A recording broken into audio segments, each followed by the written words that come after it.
হাসির রাজা, জ্ঞানের রাজা, রসিক রাজা গোপাল ভাঁড়।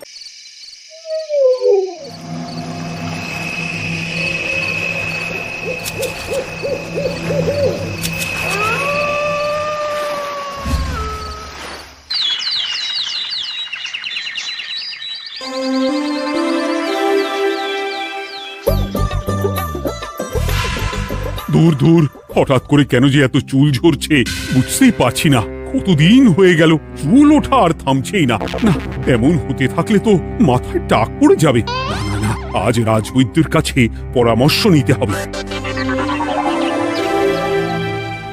কি ব্যাপার মহারাজ, আজ আপনাকে এমন চিন্তিত দেখাচ্ছে কেন? জীবনে বড় দুঃখ গোপাল, মন মেজাজ একদম ভালো নেই। সে কি কি হয়েছে মহারাজ? গোপাল থাকতে দুঃখ কিসের? আর বলো না, মাথার চুলগুলো আজকাল ঝড়ে পড়া পাতার মতো পটপট করে ঝরে যাচ্ছে। আমি তো জানি কেন এমন হচ্ছে, কিন্তু এখনই মুখ খুললে চলবে না। আর একটু বেশি বিপদ বাড়লে তখন মাঠে নামবো। তাই বলুন। এ তো খুব ছোট ব্যাপার, চুল ঝরলে টাক পড়বে, আর সেটা পড়া কত ভালো জানেন? কথায় আছে, যত বড় টাক তত বেশি টাকা। তুমি চুপ করো তো বাপু। যদি টাক থাকলেই টাকা হতো, তাহলে তোমার টাকা কোথায়? যেটা বোঝো না সেটা নিয়ে কথা বলো না। তাই না তাই, মহারাজের ঝরছে চুল, চিন্তার ভাঁজ মাথায়। গোপাল যতই চেষ্টা করুক, চিড়ে ভিজবে না কথায়। তোমরা সকলে থামো তো দেখি। ও রাজবৈদ্য, তুমি এর কিছু উপায় বলো। আগে মহারাজ, অনেক সময় দেহে ওই লৌহের পরিমাণ কমে গেলে এমন চুল ঝরে। আপনি বরং পালং শাক, ওই কিশমিশ, কলা ও আরো কিছু ফল আমি বলে দিচ্ছি, সেগুলো বেশি করে খান। আচ্ছা আচ্ছা আচ্ছা, তবে তাই করে দেখি।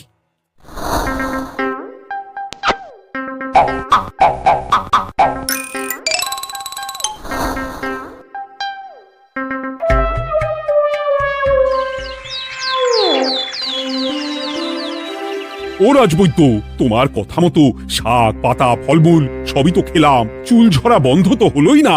তো জানতামই এমন হবে। কিন্তু মহারাজ, এমনটা তো হওয়ার কথা নয়। কিন্তু হচ্ছে তো। আরে আমার সাধের চুল, কোথায় চলে গেলি সব? এর জন্য তুমি দায়ী। তুমি এর জন্য শাস্তি পাবে বৈদ্য। আমাকে আমাকে ক্ষমা করে দিন মহারাজ, এমনটা হবে এ তো আমি ভাবতেই পারিনি। কিছু মনে করবেন না মহারাজ, ছোট মুখে বড় কথা বলছি, কিন্তু সত্যি এখানে রাজবৈদ্যর কোনো দোষ নেই। ওকে শাস্তি দেওয়াটা ঠিক হবে না মহারাজ। দেখেছেন মহারাজ, গোপালের সাহসটা দেখেছেন? আপনার মুখের উপর কথা বলছে। তা বলি, তুমি যখন এতই বোঝো, তাহলে নিজেই একটা আস্ত লোহা খেয়ে দেখো না, তোমার মাথায় চুল গজাচ্ছে কিনা। ঠিকই আছে, এসব মূর্খের মতো কথা কেবল আপনার থেকেই আশা করা যায় মন্ত্রী মশাই। মহারাজ, আপনি বিচক্ষণ মানুষ, আমার শুধু অনুরোধ, আরেকবার ভেবে দেখবেন। ঠিক আছে, রাজবৈদ্যকে আমি শাস্তি দেব না, কিন্তু সকলের জন্য আমার একটা ঘোষণা আছে। কি ঘোষণা? আমার এই কঠিন সমস্যা যে দূর করে দিতে পারবে, তাকে আমি বিশেষ পুরস্কারে ভূষিত করব। এই তো পেয়েছি, এই সুযোগ কোনোভাবেই হাতছাড়া করা চলবে না। এবারের সমস্যাটা সত্যি বেশ কঠিন। কি করলে যে মহারাজের চুল পড়া বন্ধ হবে সেই উপায় মাথাতেই আসছে না। হঠাৎ করে কেন যে এমন হলো কে জানে।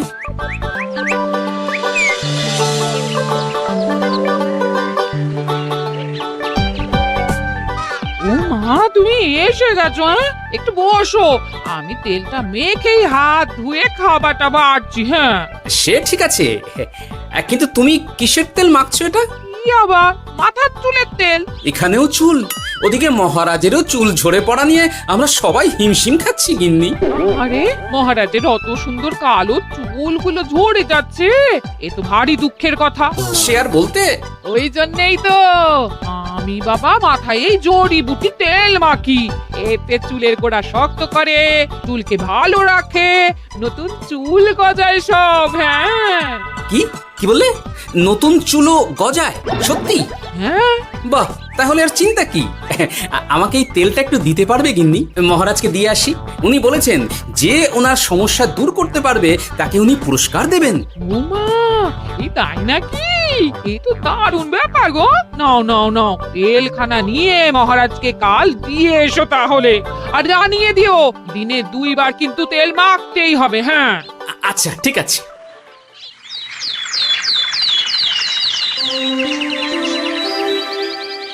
কোনো উপায় খুঁজে পেলে তোমরা? আগে মহারাজ, আমি আপনার জন্য নকল চুল বানিয়ে এনেছি। যতদিন আপনার চুল পড়া বন্ধ না হচ্ছে ততদিন আপনি এটা পরে ব্যবহার করতে পারেন। সে তো বুঝলাম, কিন্তু নকল চুল তো আর আসল চুলে জায়গা নিতে পারবে না বিজ্ঞানী। আসল চুলের কথা ভেবে আমি আপনার জন্য কেশুত্তে পাতা এনেছি মহারাজ। আচ্ছা বেশ। তা গোপাল, খুব তো আগের দিন বকবক করছিলে, তুমি কি এনেছো শুনি? সেটা যথাসময়ে দেখতে পেয়ে যাবেন মন্ত্রী মশাই। এটা জড়িবুটি তেল মহারাজ, আমি এটা আপনার জন্য এনেছি। এতে নতুন চুল গজায় আর চুলের স্বাস্থ্যও ভালো হয়। আমার গিন্নিও ব্যবহার করে এটি, তবে দিনে 2 বার করে মাখতে হবে, তাহলেই ভালো ফল পাবেন মহারাজ। বাবা, তাহলে তুমি কেন মাখো না? আচ্ছা, আপনার সমস্যাটা ঠিক কোথায় বলুন তো মন্ত্রী মশাই? মহারাজের জন্য কিছু আনলেও কথা শোনান, না আনলেও কথা শোনান। সত্যি তো মন্ত্রী, কেন তুমি সব সময় গোপালের পিছনে পড়ে থাকো বলো তো? এরা তো তাও সবাই কিছু না কিছু আমার কথা চিন্তা করে এনেছে, তুমি তো সেটাও করনি। না, আসলে মহারাজ, আমিও ভাবছিলাম আপনার কথা, কিন্তু থাক, বুঝেছি।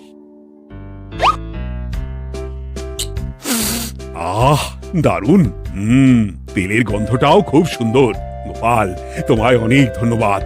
আশা করছি ব্যবহার করলে খুব ভালো ফল দেবে। একদম দেবেই মহারাজ। দূর বাবা, ভেবেছিলাম এক হলো আর এক। কোথা দিয়ে যে গোপালটা মাঝখান দিয়ে এসে নাক গলিয়ে ঢুকে পড়ে, খুব শক্ত পুরস্কার নেওয়ার। দেখাচ্ছি মজা।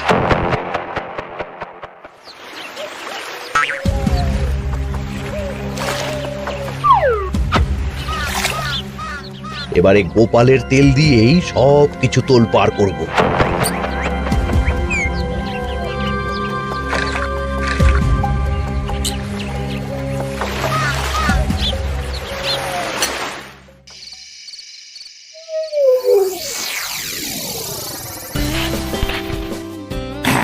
ব্যাস, হয়ে গেল 2 বার মাখা। গোপাল বলেছিল এতেই ভালো ফল পাবো, কিন্তু এখন মাখার পর মাথাটা কেমন জ্বালা জ্বালা করছে মনে হচ্ছে। হয়তো নতুন চুল গজাবে বলে এমন হচ্ছে। কাল সকালে বোঝা যাবে। এতক্ষণে বোধ হয় ছোট ছোট চুল গজিয়েই গেছে। কি এটা চুল গজানোর তেল ছিল নাকি পড়ে যাওয়ার? হে ভগবান, যেটুকু বাকি ছিল সেটাও ঝরে পড়ে টাক পড়েই গেল। গোপালই হলো যত নষ্টের গোড়া। আজ আসুক সভায়।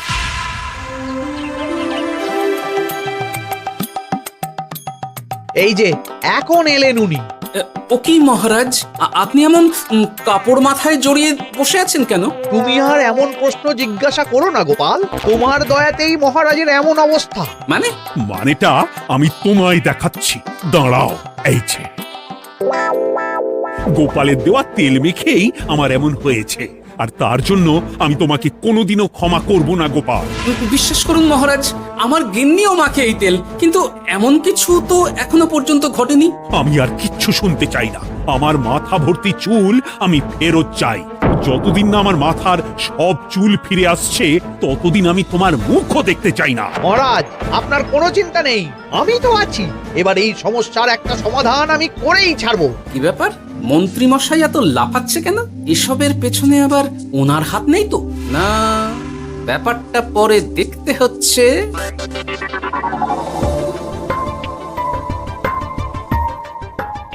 আমি বলি কি মহারাজ, এই সময়টা বরং আপনি নকল চুলটা মানে পর চুলা ব্যবহার করুন। হ্যাঁ, অগত্যা, কিছু তো একটা গন্ডগোল আছেই। গিন্নিও তো রোজ মাথায় তেল মাখে, কই এমন তো হয় না। মন্ত্রী যদি কিছু করেও থাকে তাহলেও হাতে নাতে ধরবো কিভাবে? ও কি গো গোপাল দাদু, এখন এই সময় তুমি রাজসভা ছেড়ে এখানে? তোদের দাদু আর রাজসভায় যাবে না রে? কি বলছো গো? কেন? আর কেন, বিনা দোষে এমন শাস্তি। তোমায় শাস্তি দিয়েছে, তুমি শুধু বলো কে তোমার সাথে কি করেছে, বাকিটা আমরা বুঝে নিচ্ছি। আচ্ছা, আর বলছি কৃষ্ণনগরের মন্ত্রী মশাইয়ের বাড়িটা কোন দিকে একটু বলতে পারবেন? কৃষ্ণনগরে নতুন নাকি? আগে তো আপনাকে কখনো দেখেছি বলে মনে পড়ছে না। হ্যাঁ, আমি এখানে থাকি না, আমি এখানে আমার কাজে এসেছি, তাই মন্ত্রী মশাইয়ের বাড়ির ঠিকানাটা যদি একটু বলে দেন। নিশ্চয়ই, এ পথ দিয়ে সোজা চলে যান, তারপর কিছুটা ডান দিকে গেলেই পেয়ে যাবেন। আচ্ছা, অনেক ধন্যবাদ। ভিন গাঁয়ের লোক মন্ত্রী মশাইয়ের বাড়িতে, ব্যাপারটা বেশ সন্দেহজনক লাগছে।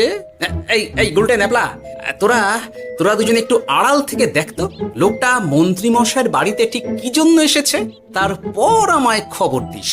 ঠিক আছে গোপাল দাদু। তোমার আবার এখানে আসার কি দরকার ছিল?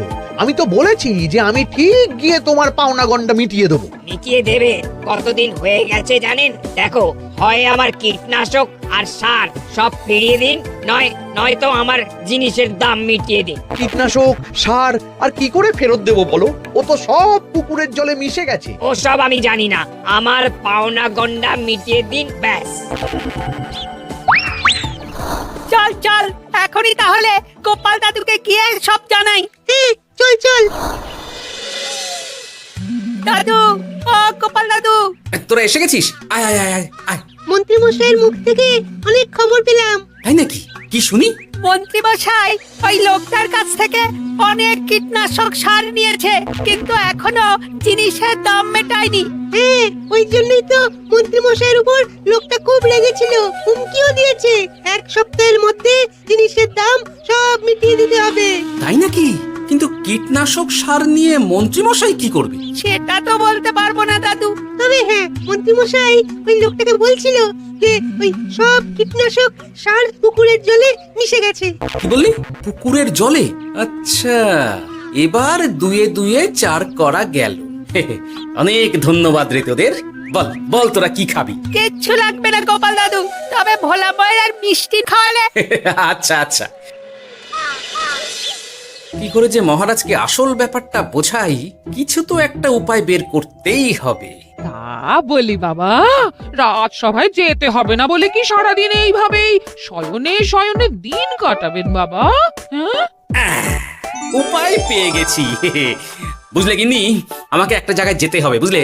তারপর ওখানে যদি কাজ হয় তাহলে আগামীকাল রাজসভায় আমি যাব। কিন্তু তুমি যে বলেছিলে তোমার এখন ছুটি। হ্যাঁ, কি আর করি বলো, গুরুত্বপূর্ণ একটা কাজ, তাই যেতেই হবে। আচ্ছা যাও।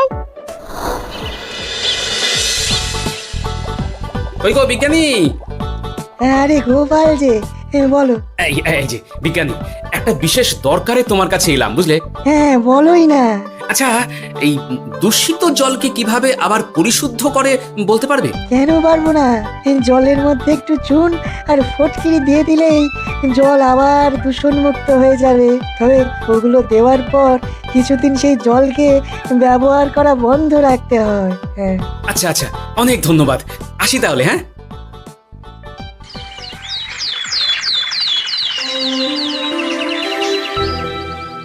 ছায়া পড়েছে, ছায়া পড়েছে, আমি বেশ বুঝতে পারছি তার ছায়া পড়েছে এখানে। কার ছায়া পড়েছে?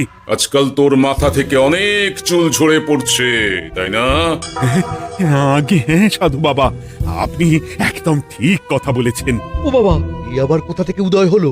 আরে আমি একা গিয়ে সেই স্নানের পুকুর পরিদর্শন করতে চাই। যথা আজ্ঞা বাবা।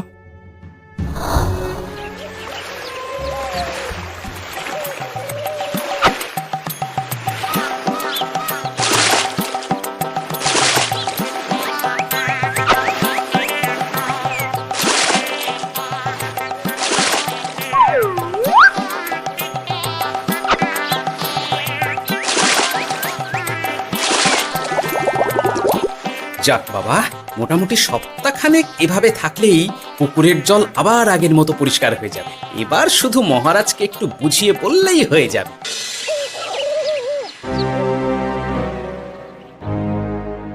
কি বুঝলেন সাধু বাবা? আমার অনুমানটাই ঠিক ছিল। পুকুরের জলে কালো ছায়া পড়েছে, কুদৃষ্টি পড়েছে, তাই এমন হচ্ছে। সে কি? কি কালো ছায়া? যত সব বাজে কথা। জল দূষণ করলাম আমি? আর দোষ পড়ছে কালো ছায়ার উপর।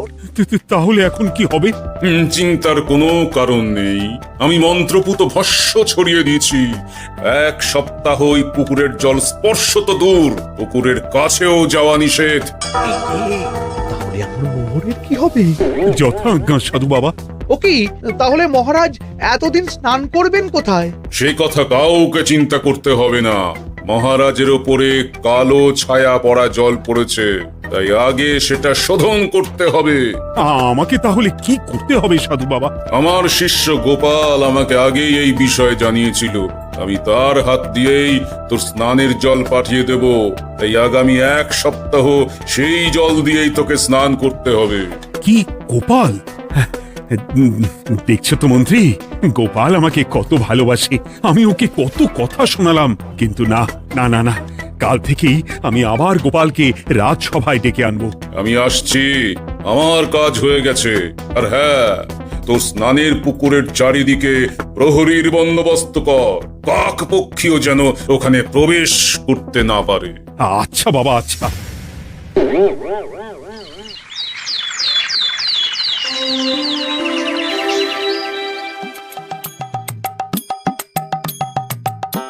গোপাল, তোমাকে আবার এখানে দেখতে পেয়ে আমার খুব ভালো লাগছে। তোমার গুরুদেব গতকাল এসেছিলেন, কিছু মনে করো না। না বুঝেই তোমাকে অনেক কথা শুনিয়েছি। না মহারাজ, আমি জানি আপনি আমাকে খুব ভালোবাসেন, তাই আমি কিছু মনে করিনি মহারাজ। এই নিন, আমি আপনার স্নানের জল এনেছি। হ্যাঁ হ্যাঁ হ্যাঁ, দাও দাও দাও।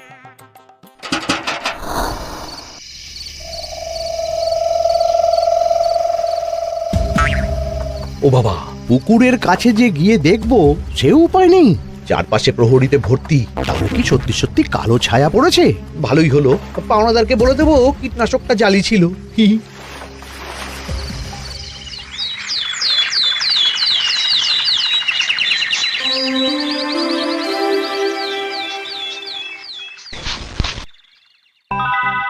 এই তো আমার সেই পুরনো কালো চুলগুলো আবার ফিরে এসেছে। আহা, কি যে আনন্দ হচ্ছে দেখে।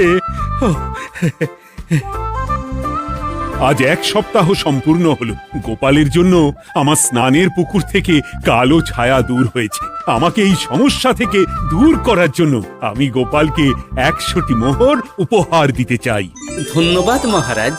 দূর, আমার আর ভালো লাগে না। সব সময় গোপালই মোহর পায়, এটা তো আমার পাওয়ার কথা ছিল। এদিকে আজকে পাওনাদারও আসবে।